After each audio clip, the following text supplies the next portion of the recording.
watching the award-winning GHS-TV, a nationally recognized student television station.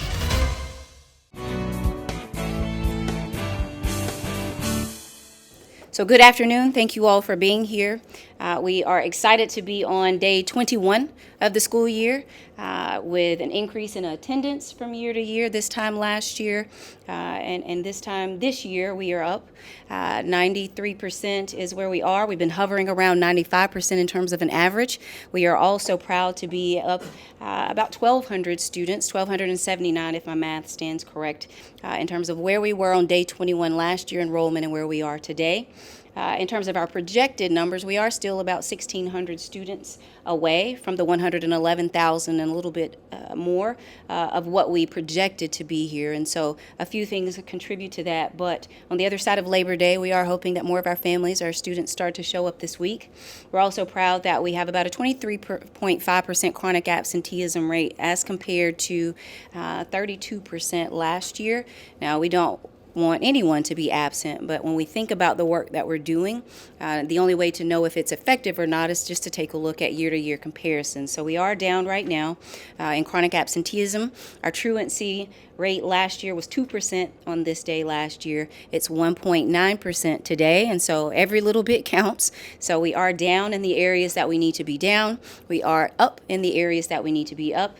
Certainly pre-K enrollment, we have more students today than we had last year.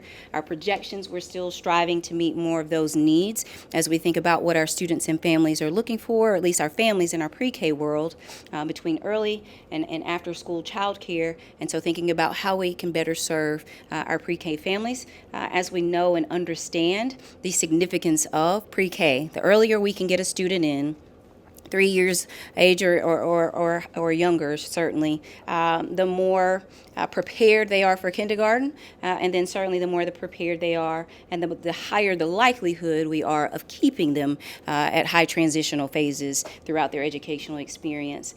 As we think about safety, met with some new principals today, meet with them biweekly, hearing the wins that are being experienced across our schools. We talk a lot about what we're not doing and where we aren't meeting the mark and where our gaps are, but we're doing more things well than not. And so just hearing our principals brag, as they should, about what's happening in our first 20 days is going well. Our discipline rate is down, which is a huge feat for us as we think about strengthening conflict resolution skills and how our students interact with each other and the social skills that are necessary to properly navigate some pretty incredibly challenging developmental times as we think about childhood development.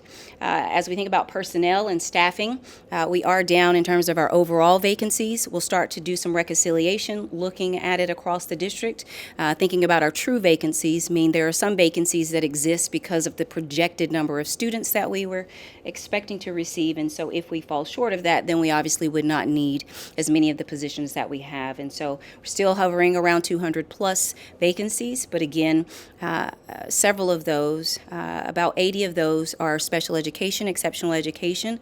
And why that's so important is we have students who require individualized services.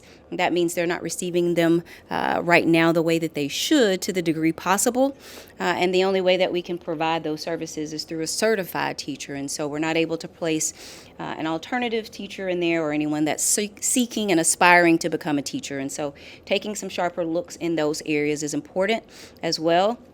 Proud to boast over 20,000 multilingual learners, and so certainly continuing to increase and embrace and warmly embrace our families who are transitioning in from different countries and choosing Memphis as their home and Memphis-Shelby County Schools as their district of choice. And so we are excited about where we're going and where we're headed overall, and from there I'll take some questions from you. Hi, Superintendent Dr. Feagins. My name is Alicia Marshall from DTV News at Delano Optional School. I would like to know what made you surprise the teacher and sub for a day. How did you choose the teacher? Sure, great question. Thank you. Subbing for a day, I think that my greatest connection in terms of being an educator has always been my time as a teacher. I've never wanted to forget what that felt like. I promised, God that if I were ever to be trusted with a higher position, that I would never forget the positions that came before that. And so for me now, that is teacher first. professional school counselor, assistant principal. I was a head coach, a principal, and then certainly central office administrator. I think it keeps you connected to what you've heard me say, where the magic happens. It also serves to inform decisions. And so when you are further away from the work in a consistent way, then you lose touch with the reality of how things are happening. And so for me, you all give great energy in terms of students, and so it's important to stay connected to students, but also never forget that real life day in the life of in your shoes type of experience as well. I think in terms of choosing it, I committed to serving as substitute for a day at least once a month across the district. I know everyone's like, go to a high school. Trust me, I taught 6 years in middle and high school. I know the high school work for sure, but I'll be there. In choosing this particular teacher, just reached out to the principal and then just asked them to choose a teacher that they thought had been giving it their all and demonstrating a high level of commitment as we get started, in our first month, and then I would be there. I don't think anyone knew that I would stay the full day, but how are you subbing if you only sub for a little while? And so just really got into it, put on my teaching shoes, which are my sneakers, and then really got after it with the second grade team, which was a bundle of fun. There's no tired like teacher tired, and so you are exhausted from a day, wherever you are, whatever you teach. And so I never want to forget what that means and the impact that all of our teachers have. And so I look forward to doing that more throughout the year. Hi, Dr. Feagins. My name is Christopher Pina, and I'm from Germantown High School. Now, air conditioning has always been an issue at the beginning of the school year. So can you give us an update on what's been going on with repairs, and what can you do to ensure that this isn't an issue next year? Yeah, Christopher, I appreciate the question. When we think about the age of our buildings, the infrastructure, we know that we have aging buildings, but what we have is what we have, and so we have to take great care of it for the time that we have it. And so we've stretched out across the district using the team that we have. We've been very transparent about our need for additional personnel in that area, HVAC technicians and additional craftsmen and things of that nature. You've seen many hiring blitzes, one specifically focused on our facilities work and personnel, which proved kind of helpful, but it requires a nice skill set. And so I think for us it's multifold or multi-layered. It's getting more individuals like you involved and interested in the work, so that ensures that we have a pipeline of individuals who can travel right through the district as students and also have a job while you're in school as well when the time comes, but certainly on the other side. And so that's doing more with expanding our courses and our pathways so that you can see the opportunities that exist, but you can also see that your work and your contributions are necessary now right here from Memphis-Shelby County Schools.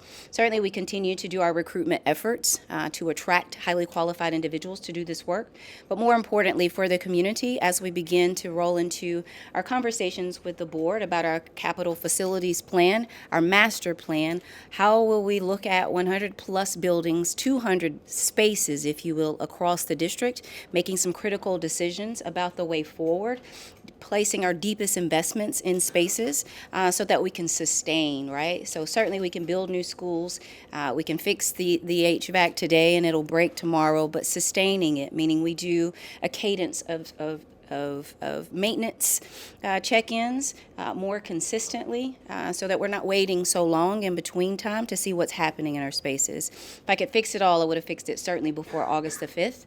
I think the more challenging part for me has been meeting people across the community who share, hey, it was like that when I was here, and they graduated in 1962, 1975. It's been like that for so long. We don't want to embrace it as the norm, though. So we look forward to making some deep investments, the type of investments that you deserve as students, and certainly the type of investments that we know are directly related to the way that you perform. Student achievement and investment in infrastructure, and I've said it before and I'll continue to say it, is an investment in student achievement. And so we have to invest our time, our efforts, our best decision, but certainly our funds, the funds that we have, and then certainly advocating for additional funds funds as it concerns capital facilities work. You can see some of that taking place already. We have Project Build, and you can find that on our website. And so we committed $96 million to about 56 projects across the district. That's anything from HVAC replacements and roof replacements, as well as fixing parking lots and window replacements, and certainly at spaces like Germantown, are upgrading our fire life safety so that we're in compliance and we have what we need. And so our immediate investments, we've committed to that, and we'll continue to develop the same across the district as we move forward. Good afternoon, Superintendent Feagins. I am Kazaria Lloyd from DTV News at Delano Optional School. I would like to ask, has being superintendent impacted you personally, and what do you do for self-care? Ooh. Great question. Has it impacted me personally? Yes, this work is personal for me. This is who I am. It's not a job for me. I live to be impactful, and that's how I measure success, is just how impactful I'm able to be. How many lives are we able to shift? How many communities can we leave better than it was pre-Marie, is how I say it. It's always been a part of my mission statement. So I live and breathe this. And so I think most people have been concerned, slow down, make sure you take some time for yourself. But improving the lives of others has always been something that has been top of mind for me. It's just something that happens to have a title with it right now. And so I enjoy what I do. I enjoy who I get to do it on behalf of and in service to and alongside. I think, but what makes it incredibly personal is when you fall short. I think I said this when I was a candidate for the position, when someone asked me, I don't know if they asked me my fear or what did I perceive to be a challenge that looking forward.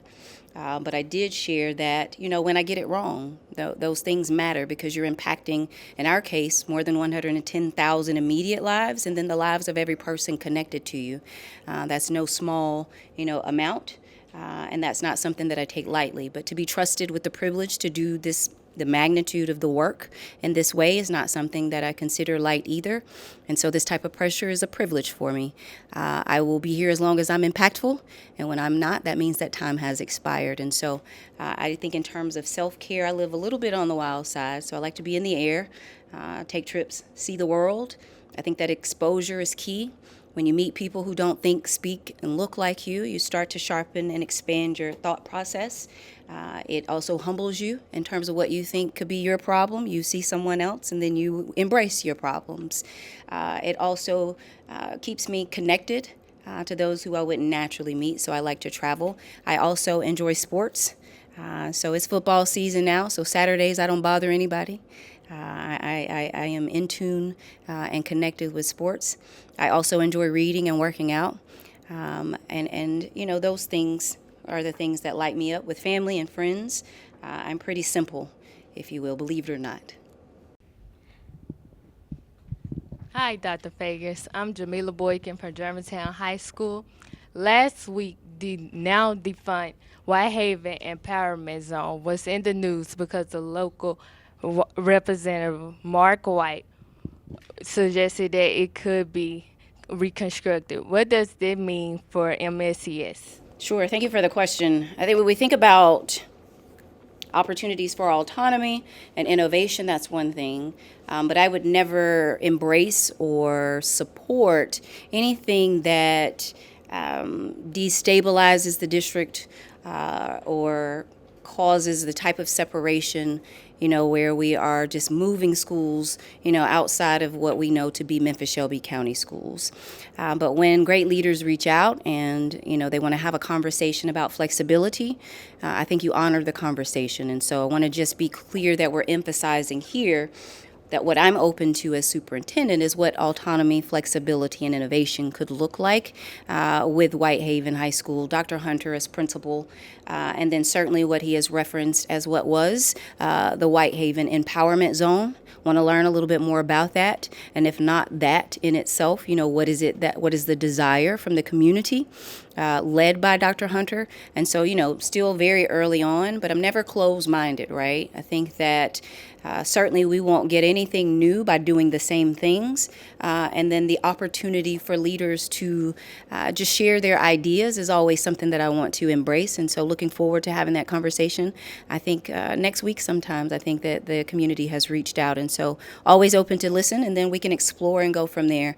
But keeping the district connected, growing as a district as we exist, 110,000 students today for sure, strong and growing is the only goal. Thank you. Hello, Superintendent Feagins. My name is Jakayla McDaniel from DTV News at Delano Optional School. My question is, have you ever thought about other members of your cabinet serving as a teacher for the day? We would love to have our new strategic communication officer, Mr. Jermaine Johnson, to come teach our broadcasting class.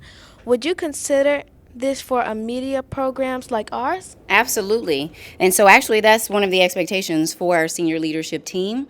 Everybody teaches at least once a day, one day per month or more. Everybody gets in a classroom. Like I shared earlier, that's how the best decisions are made.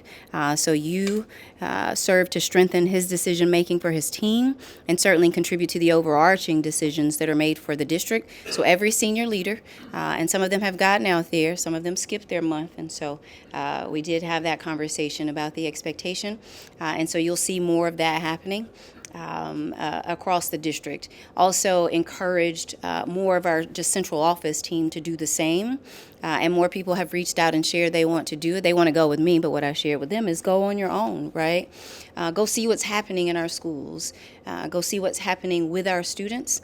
Go make sure that the decisions that we're making are not being done to them, but they're being done in the best interests for them. And the only way we know that is to stay connected to you and the leaders who lead you directly. And so very short answer is yes, they will be there. They're already stretched out. And the longer answer is this is how we make, great decisions. It's just by being outside.